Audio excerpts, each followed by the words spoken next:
In the north, life was never easy. Winterfell was not built for comfort, but for endurance. Its thick stone walls were not decorative, but a desperate attempt to keep out a cold that showed no mercy. The air there was always cold, even when snow did not fall.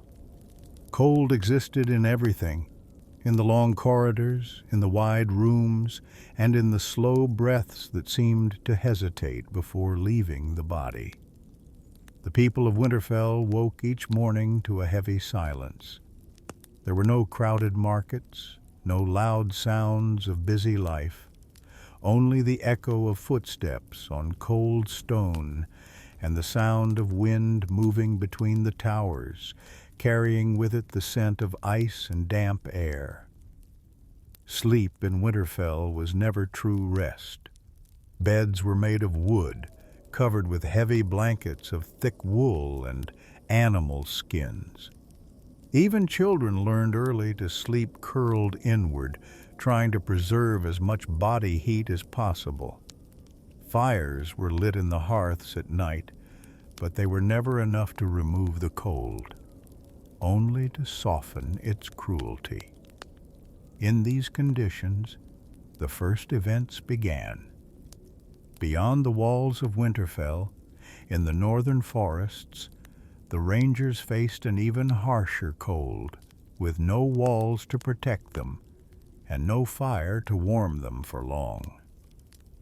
The night there was frightening, not only because of what might appear within it, but because of the cold that slowly consumed the body, making thoughts heavier and movement slower.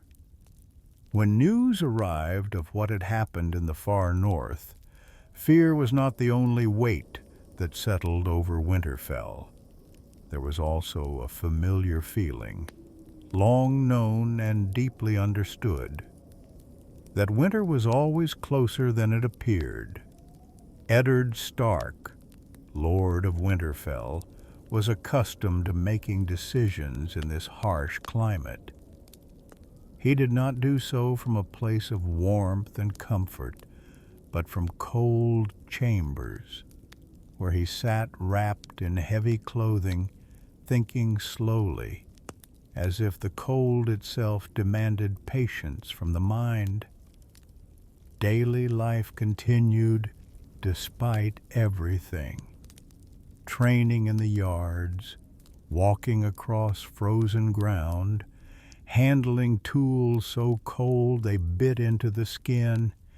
Even the simplest tasks required more effort in this climate. Then came the most important news. King Robert was on his way to Winterfell. The news did not bring warmth. It brought movement where there was usually stillness. Servants began cleaning the corridors, lighting additional fires in the great halls, attempting to make the castle less severe for guests from the south. But Winterfell did not know how to change. Even as it prepared to receive the king, the cold remained in control.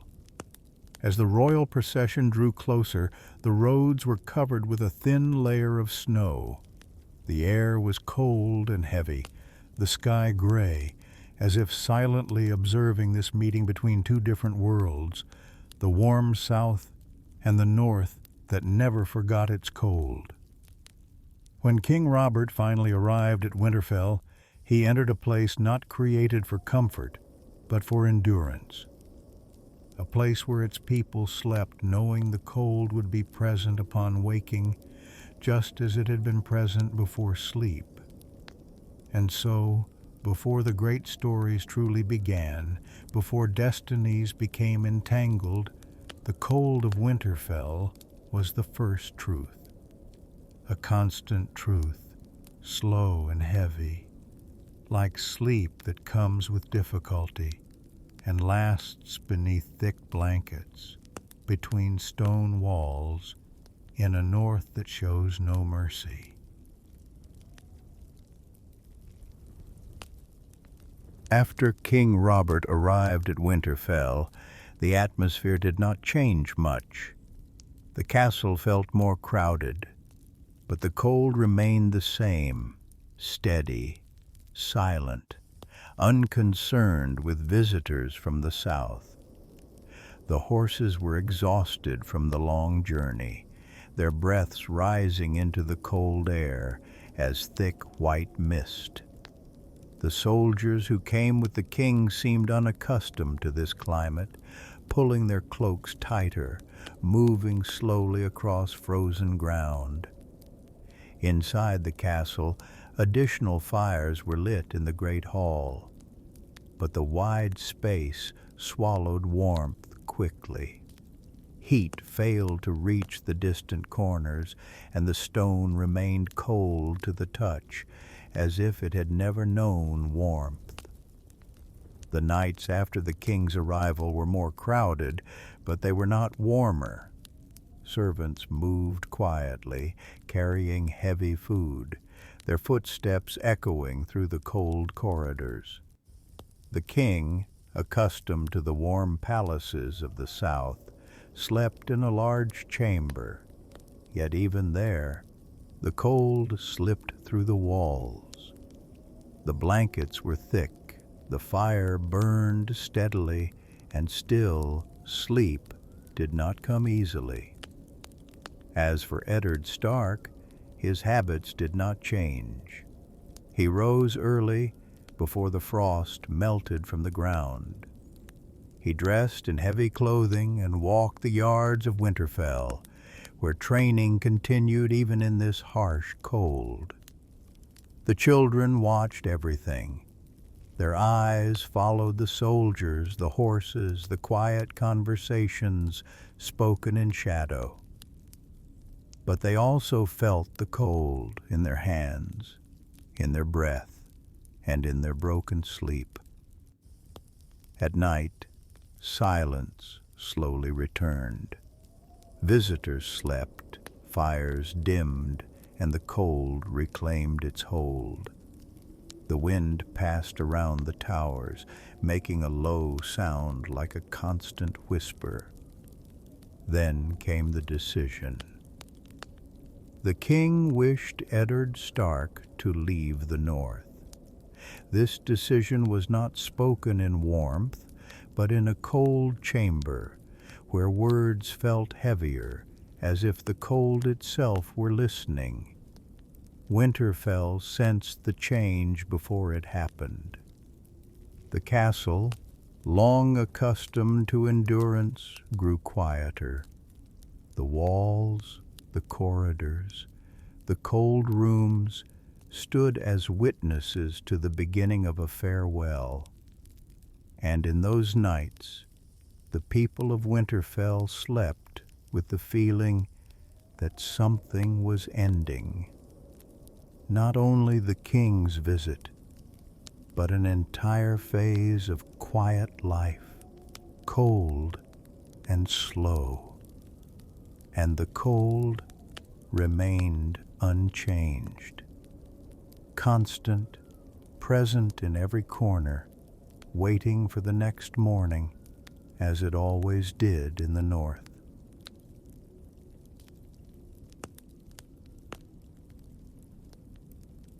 The journey south began slowly. Leaving the north was never easy. The land did not release travelers willingly. Cold followed them along the road, clinging to cloaks, to armor, to breath. The horses moved carefully across frozen ground. Hooves pressed into thin snow, leaving marks that quickly disappeared beneath falling frost. The wind cut through the open land, steady, quiet, unforgiving. At night, the cold grew heavier. Darkness spread across the camps, and silence settled slowly, broken only by the crackling of fire and the distant sound of movement in the trees. Guards sat close together around small fires. Flames flickered weakly, struggling against the cold air. Hands were held near the heat, then pulled back, then returned again, as warmth faded quickly. Snow covered the ground in uneven layers. Blankets were stiff with frost.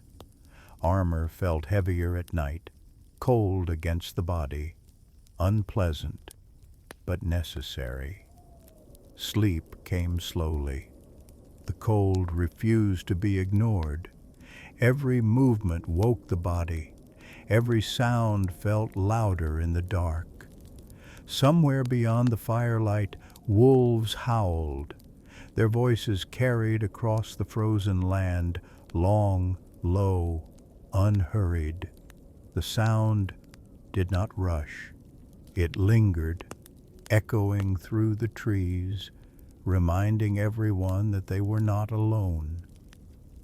The guards listened in silence. No one spoke. They only tightened their cloaks, shifted closer to the fire, and watched the darkness. The night felt endless. Stars were pale and distant. The moon offered little light, and the road ahead remained unseen. In the early hours before dawn, the cold was at its strongest. Breath turned to ice in the air. Fingers numbed. Thoughts slowed. Morning arrived quietly. No warmth followed it, only gray light and frozen silence. The journey continued, day after day, night after night. Each camp felt the same. Each fire burned low. Each night carried cold, darkness, and distant howls. And the north, even as it faded behind them, remained present in the cold, in the silence, in the long, difficult nights that refused to end.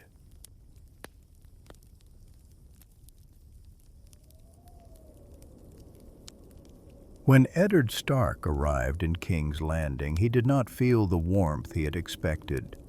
The city was crowded, full of noise and constant movement, yet it offered no comfort. The air was warmer than the north, yes, but it felt heavy, humid, and unsettling in its own way. The streets were narrow, filled with people, and smells mixed everywhere. There was no silence. There was none of that cold, quiet calm he had known in Winterfell. Even at night, the city never truly slept. Eddard Stark entered the Red Keep with a sense of distance and unease. The walls were thinner, the windows wider, and light moved freely through the halls. Yet all this warmth did not feel reassuring. It felt different, uncertain, as if something was hidden beneath it. His chamber was more comfortable than those in the north. The bed was softer, the blankets lighter, but sleep was not easier.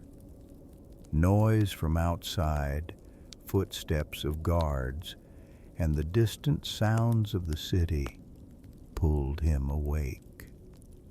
Warmth here did not bring peace. It revealed worry. As days passed, Ned began to notice small details. Whispers in the corridors, glances exchanged, smiles that meant something other than what they showed. In the north, the cold was honest. Here, everything appeared warm on the surface and harsh beneath it. Ned took on his duties with a growing sense of weight. Decisions were no longer made in cold, silent rooms, but in crowded halls where words were many and truth was scarce. He missed simplicity, clarity, and that cold that never hid its intentions. At night, he sometimes sat alone, thinking of the north, of Winterfell, of cold nights where sleep was difficult but honest. Here, sleep was soft, yet uneasy. As events unfolded, pressure increased. Secrets gathered, truths emerged slowly. This was not the kind of struggle Ned was used to. It was not fought with swords, but with words, intentions, and shadows. Even the guards of King's Landing were different. They did not sit around fires seeking warmth, but stood in lit corridors, watching carefully, hands steady. The night here was not dark, but it was not safe either. With each passing day, Ned felt that the South was no less cruel than the North, only more exhausting. The cold there lived in the air, but here it lived in hearts. And so, within warm walls, beneath a gentler sky, Eddard Stark began to understand that the North had not been the hardest place, and that true cold may not exist in weather, but in people. As time passed in King's Landing, Eddard Stark began to change slowly, almost without noticing. His days grew longer. Mornings began early, not with cold silence, but with voices outside his chamber, footsteps in the halls, and the constant movement of the court. There was no stillness here, no quiet moment to think without interruption. Ned spent his time listening. He listened to council meetings, to careful words chosen with purpose, to answers that avoided truth rather than revealing it. In the North, questions were simple. Here, every question carried weight, and every answer created more uncertainty. He walked the halls of the Red Keep often.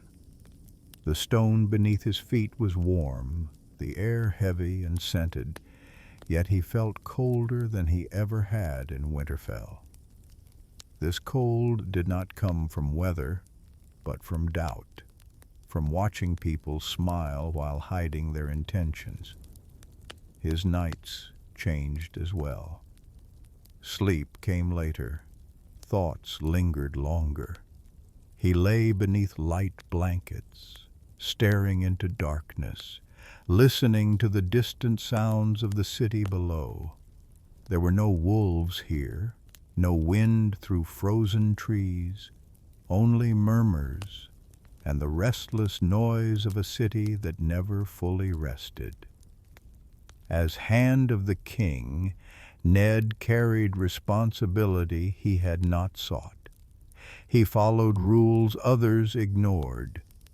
He searched for truths others preferred to leave buried. Each discovery made the South feel heavier, more confined, despite its open skies and warm air. The court watched him closely, some with curiosity, some with quiet impatience. He did not belong among them, and they sensed it. His silence was different. His honesty stood out in a place built on careful deception. Slowly, the man shaped by northern cold found himself worn down by southern heat. Not physical heat, but the constant pressure of hidden motives and unspoken threats. Ned began to miss the simple discomfort of the North, the frozen mornings, the honest hardship, the nights where danger came from the cold itself, not from whispered plans behind closed doors. In King's Landing, life was softer on the surface, but sharper beneath. And with each passing day, Eddard Stark felt himself drifting further from the man he had been in Winterfell, and closer to a fate he could not yet see, but already felt.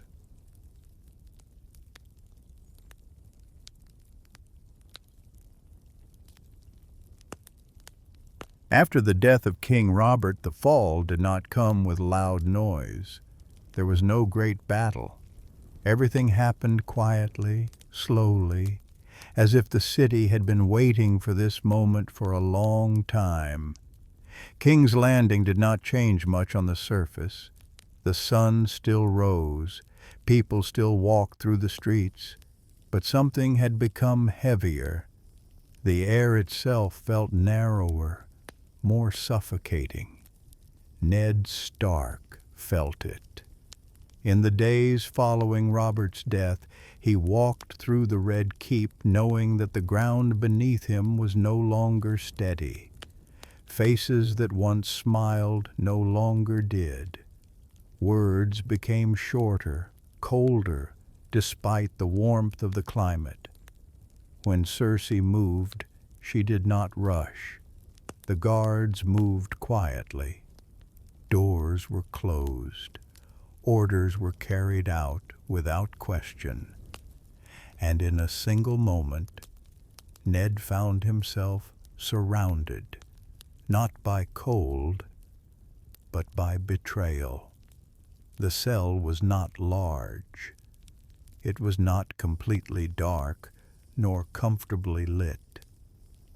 It was a gray place, cold in a different way. Not the honest cold of the north, but the cold of damp stone that gives the body no chance to adapt. The floor was hard, moisture crept into the bones. The air was heavy, still, not moving as the air of Winterfell once moved. In the north, the cold bit sharply, but it was honest. Here, the cold was suffocating, slow and exhausting. Ned spent long hours sitting in his cell. There was nothing to do, no decisions, no counsel, no responsibilities, only time and thought. At night, he tried to sleep, but sleep in a cell was different from sleep in the north. In Winterfell, the cold forced the body to curl inward, but the silence was deep. Here, the silence was never complete. Distant sounds, the footsteps of guards, the echo of keys, and a faint moan from somewhere in the darkness. He lay there thinking of northern nights, of the weak fire in the hearth, of heavy blankets, of the sound of wind striking stone walls. Those nights were harsh, but they were familiar. And sleep within them, despite its difficulty, was kinder. In the cell, there was no wind, no stars, no sense of time. Night and day resembled one another. Light came and went, but the walls remained the same, cold and silent.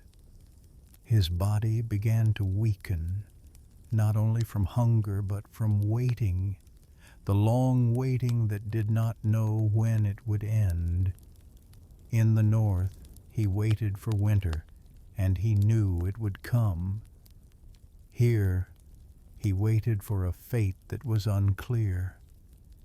He thought of the north often, of Winterfell, of frozen mornings, of training in the yards, of solid ground beneath his feet. There, even pain was clear. Here, everything was blurred. Days passed very slowly. Each day resembled the one before it, each night longer than the last. And the cold of the cell did not disappear. It was not strong, but it was always present, as if reminding him that he was no longer where he belonged. And in this cell, far from the north, far from snow and wolves and wind, Ned Stark began to understand that the harshest cold he had ever known was not in Winterfell, but here, between walls that appeared warm and hearts that were completely cold. And so, a man shaped by the cold of the north fell not by the strike of a sword, but slowly, in a place that knew neither true silence nor mercy. Now there is nothing left to think about. The night is quiet, the air is still, your body is heavy. Let your thoughts slow down. Let the sounds fade away. There is no need to hold on to anything. If your eyes are still open, let them rest.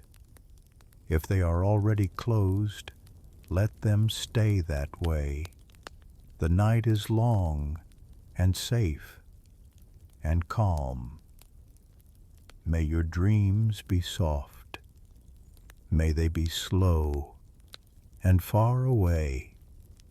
Sleep gently, sleep deeply. There is nothing more to do but rest.